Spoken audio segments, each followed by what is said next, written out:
Hello class 10, কেমন আছো তোমরা সবাই? আশা করি প্রত্যেকে ভালো আছো। তো দেখো, আমাদের মাধ্যমিক গণিতের ত্রিকোণমিতি আমরা শেষ করেছি। আমরা একদম শেষ লগ্নে দাঁড়িয়ে আছি।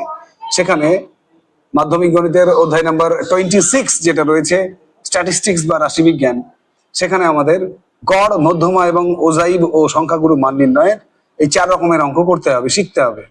তো সেগুলো কেমন করে আমরা করব, সেগুলোর মধ্যে কোনগুলোই বা বেশি করে করব, অর্থাৎ মাধ্যমিকের জন্য কোনগুলো ভেরি ভেরি ইম্পর্টেন্ট, সমস্তটাই নিয়ে আমি আসছি সামনের সপ্তাহ থেকে তোমাদের সবার প্রিয় চ্যানেল সায়েন্স উইথ মিন্টু স্যারে। স্ট্যাটিস্টিক্স বা রাশিবিজ্ঞানের যে গড়, মধ্যমা, অজাইব এবং সংখ্যাগুরু মান নির্ণয়ের অঙ্কগুলো রয়েছে, সেগুলোর ফুল ভিডিও নিয়ে আসছি তোমাদের সামনে খুব তাড়াতাড়ি। সুতরাং সঙ্গে থেকো, পড়াশোনার মধ্যে থেকো, এবং এটুকু গ্যারান্টি দিতে পারি আমি, রাশিবিজ্ঞানের যে সমস্ত অঙ্কগুলো তোমাদের রয়েছে, যেগুলো আমি বিশেষভাবে করিয়ে দেব, সেগুলোই তোমরা মাধ্যমিকে পাবে। সুতরাং ওয়েট করো এবং তোমরা সঙ্গে থেকো তোমাদের সবার প্রিয় চ্যানেল সায়েন্স উইথ মিন্টু স্যারের। ঠিক আছে, আজকে এ পর্যন্তই, টাটা।